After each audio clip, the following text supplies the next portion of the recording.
A chance for kids to see themselves strong.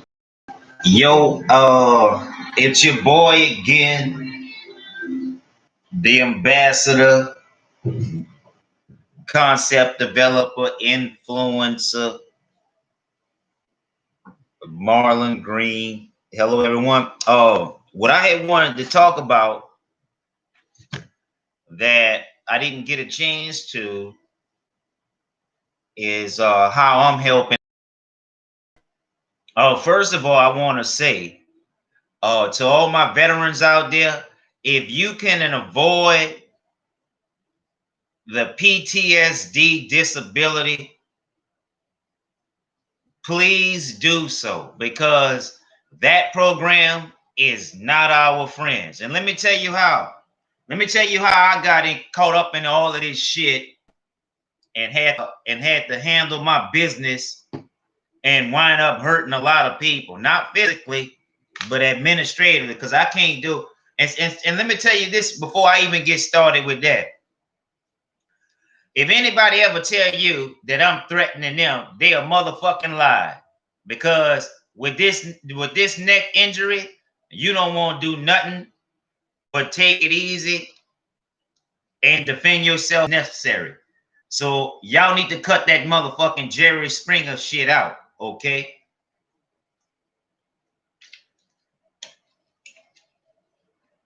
And what I wanted to say is I sacrifice a lot for the help of veterans, and I'm not going to tolerate no less respect from none of y'all.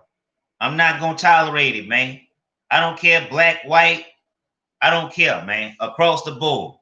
Because I lost all of this shit I lost was fucking with these veterans, helping up for these veterans, being nice to certain veterans that don't deserve it. And this is what happened, man. The VA, man, we can't trust that motherfucker, man. It's just full of bureaucrats. They got their hoes, they got their cliques, and all of this shit. And I'm gonna summarize this shit because it's really a lot, and you just gonna have to add it up, okay? First of all, the VA have too many clicks and all of this shit, okay? It go by who you know, who get the best jobs and all of this shit. And nowadays, guys is hiring their girlfriends, fucking up the program, okay? A lot of these bitches, they wouldn't help me. You see how y'all wouldn't help me now? See how none of y'all wouldn't help me? That's cool, because I got my goals done without y'all, and I'm gonna take all the motherfucking credit. I should. I took all the motherfucking punishment and the scars and the lost income and all of this shit. And then I'm gonna tell you how I got my veterans back and made them look like a motherfucking fool for dishonoring me. Okay, first of all, I was one of the first ones to discover medical marijuana as an alternative treatment, but not only medical marijuana, acupuncture, acupressure, and CBD oil. And see, this started in Seattle after Hurricane Katrina. And how I got caught up in the veterans schizophrenic interactions and negative reactions at the VA is they try to lure you in. In order for you to get housing, you have to be either in a drug or rehab program, or housing program, or in a education program. After Hurricane, they didn't really have any veterans housing, so I had took veterans transitional housing. I didn't know that the guys that I was gonna be bunking with was crazy as a motherfucker. Some of them was from Vietnam. Some of them had daddy problems. Some of them had drug problems. Some of them was just straight out motherfucking crazy. Straight crazy, dude. And I don't know about you, but I can't sleep when somebody got sleep apnea. and they snore so loud that you ain't gonna get no motherfucking sleep. In jail, you can get sleep. I'm telling you, in this transitional housing, you ain't gonna get no motherfucking sleep where I was sleeping at with another crazy ass veteran. Got 2 morphine pumps, whatever the fuck that is. 2 morphine pumps that they have to refuel him every other week or some shit. I didn't have no morphine pumps. I didn't have no drug problems. I smoked weed, but everybody smoked weed in Seattle. But that wasn't the point. The point is alternative treatment, how I'm treating or how I'm helping veterans get treatment. First of all, the veterans have a very low success rate in a lot of shit, bro. They always want to push this PTSD, which they quick to give you, but they don't want to let you out that motherfucker. They don't never want to let you out. They want to give you all kind of drugs and keep you going to treatment and all this shit and don't never want to let you out. And that's why I always say first, I done seen people get in car crashes, lose legs, lose arms, get paralyzed, lose people, go to jail, go to rehab, recover, and go back to normal. The VA, they got a low success rate. Ain't no telling you gonna ever come out that motherfucker. They don't like to let you out. The only way they let you out is you got to give up all of your disability, and most people wouldn't do that. Most people not gonna give up their disability. It's so motherfucking hard. It's so hard to get in disability. When I tell you it's even damn near impossible for me, and y'all know I can do paperwork. Y'all know what the fuck I can do. I don't have to brag or get substantiated by nobody. When I'm telling you the shit is impossible for me, that ought to tell you something right there. If it's impossible for me, y'all know I can do some administration, but that's not the motherfucking point. The reason why it's difficult is not because it isn't understandable. It's because of the bureaucratic process. Do you understand what I'm saying? It's not because we veterans are not doing what we supposed to do, or we don't understand it, or we don't turn it in a timely manner. It's the bureaucracy of turning in the paperwork, not accountable, losing paperwork, not scheduling appointments that you not having.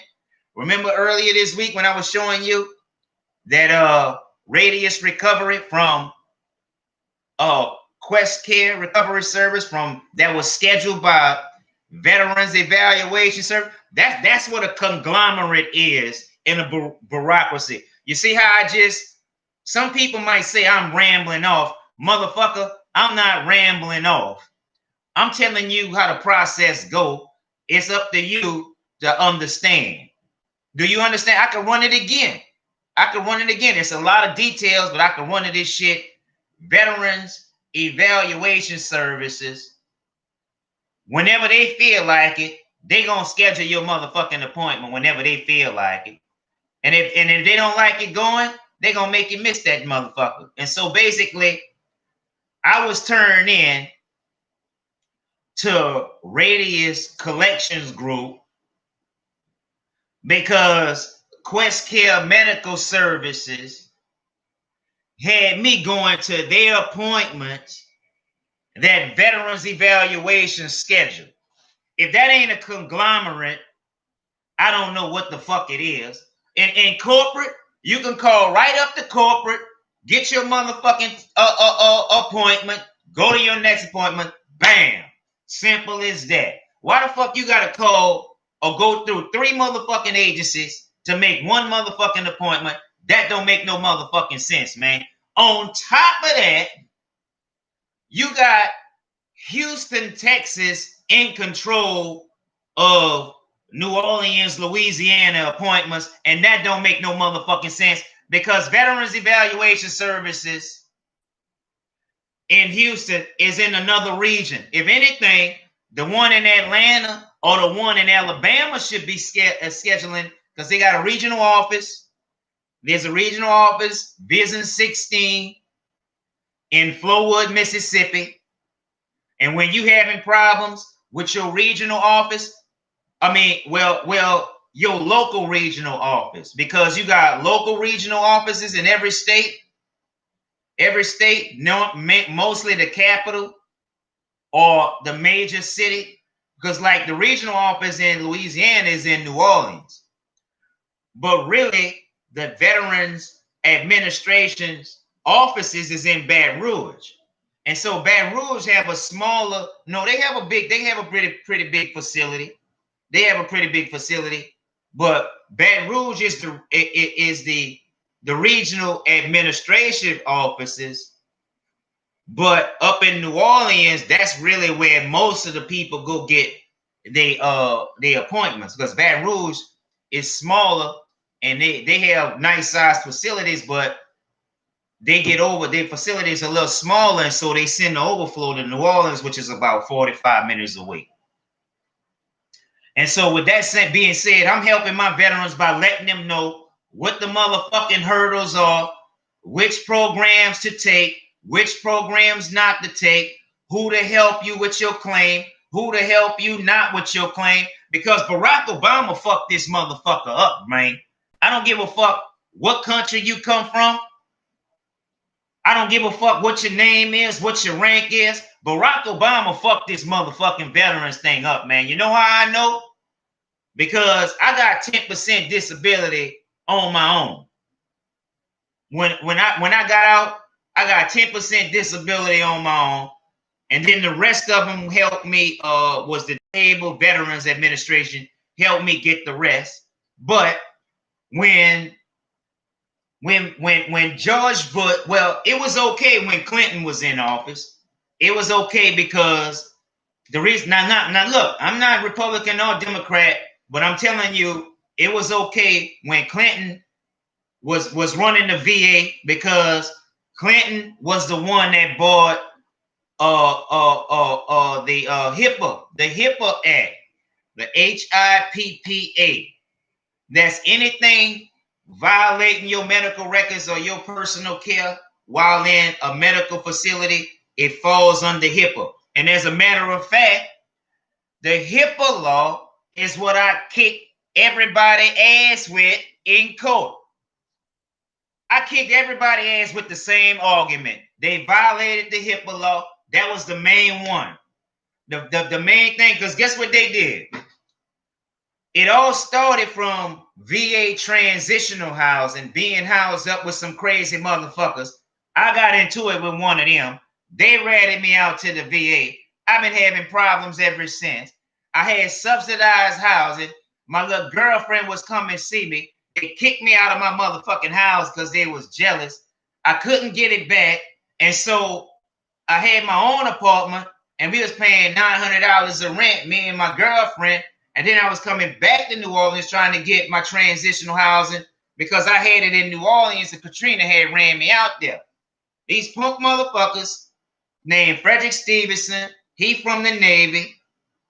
Fernando Rivera, another veteran from the Navy. Valence Abel, I think he was, I don't know, but two Navy guys and a couple of VA employees lied on me by sworn affidavit. They motherfucking brought that to the FBI. FBI went and bought it. The VA police went and bought it to the court because Frederick Stevenson said I had threatened him. I threatened to kill him. When 2.5 years later, they ain't had no evidence. They knew this. They knew this from the beginning. You know why? Because they didn't think that I knew my motherfucking rights. And guess what? The federal library, the federal prison is the only facility where you can get a consistent book for the study on your library. And while them niggas playing dice, while them niggas shooting cough, making dice out of toilet paper and shit like that, niggas make dice real good, man. They pass the time real good, man. Some of them niggas, they built for that shit. I'm not built for that shit. And so, making a long story short, you know what I'm saying? The federal library, as soon as I got the federal prison, I went to hitting them books. They already had a couple of mavericks, law clerks already there before I got there. And so they was already helping a lot of people. They helped, and you know how it worked? You know how it worked? Because Les was so good at it that he'll do people paperwork for commissary. He ain't never had no money. He ain't never had a dime. He ain't come every facility he go to, every facility he go to, he'll do their paperwork. He'll do their paperwork. He have motherfucking commissary for days. Man, I remember when he didn't come in with nothing. He ain't had nothing. He ain't had no girlfriend. He ain't had no outside support. He ain't had nobody that he was calling. And he was already been down 8 years already. He had already did 8 years already. And then he was a Navy frogman. One of the original Navy back in the days, they used to call him the frogmen. He one of them. And back in the Vietnam area, back in them days, or right after, what was after Vietnam? The Grenada, Panama, one of them campaigns he was on. And so man, that dude know that fucking law like the back. Man, he know that law so well. He knew that shit by heart. And so while he specialized in the criminal side. So I studied the civilian side. And so certain stuff we still converse on, but that's how I kick everybody in the ass with the HIPAA law. They don't even want to let me in the court with just that one argument. That one argument got me a flawless victory all the way up until I had to change it. I had to change it at the United Nations because that's different law. And so that one argument, I won all the way up, all the courts, all the way up to the United Nations. Then I had to change it because that law didn't really apply as what I had for federal court. Because the United Nations, they got their own mandates. So if you bringing your complaint to the United Nations, it has to be at least submitted by one other court authority. At least I recommend it, because if you go straight to the UN, they're gonna kick the shit back or they're gonna ignore it. If you don't try to mediate it, at least one agency, and that's usually with your local court or the federal court or the Supreme Court. Most people go after the Supreme Court, but I don't have no motherfucking money to be waiting no years and years going after no motherfucking waiting on no Supreme Court. And they lazy too. Let me tell you, the Supreme Court lazy. And before I close this out, how I'm helping my veterans, letting them know which programs to get, which programs not to get, saving them money as an advocate, letting them know who to go to, who not to go to, because they not all the same. You grab the wrong program, they gonna fuck you in the ass. You get the VA wrong, you get the wrong VA program, they gonna fuck you in the ass, and they not gonna give you no Vaseline. I tell you that. They don't care who life they destroy. And so basically, helping veterans doing that. And when I get this money, and when I start getting this money, we're going to start getting some prosthetic limbs and get y'all niggas in some real quality rehab and habilitation for PTSD, because that shit VA got, man, they got a low success rate, man. They got a low success rate in almost everything across the board in VA healthcare. The only way you get through there unscathed is if you're a general, and by the time you get to a general, you're a politician anyway. You get more respect, but they heart ain't really with the soldiers number. Very few. Not, I can't speak for all of them, but I'm telling you the bulk of them. They don't care about us. They got a lot of them in their secret space program. You think they should have been doing this shit, man? I hear they hundreds and thousands of years ahead of Earth. That's bullshit, man. We got 52 stars in our local cluster. They've been to all 52 stars. And on Mars, we got big ass insects and the reptiles and the Said. That's 3 races we got. Y'all not ready, man. Y'all not ready. I got to get y'all up to ready on a lot of shit, man. PTSD, low frequency melodies like earth, environmental, jazz, stuff like that. No rock, no hard rap. No, I wouldn't recommend any rap unless it's like jazzy or nothing that trying to recover from PTSD. Nothing sharp, nothing hard. Try to keep everything smooth, on the down low. Dress right, dress by the numbers. High speed, low drag. You know what it is.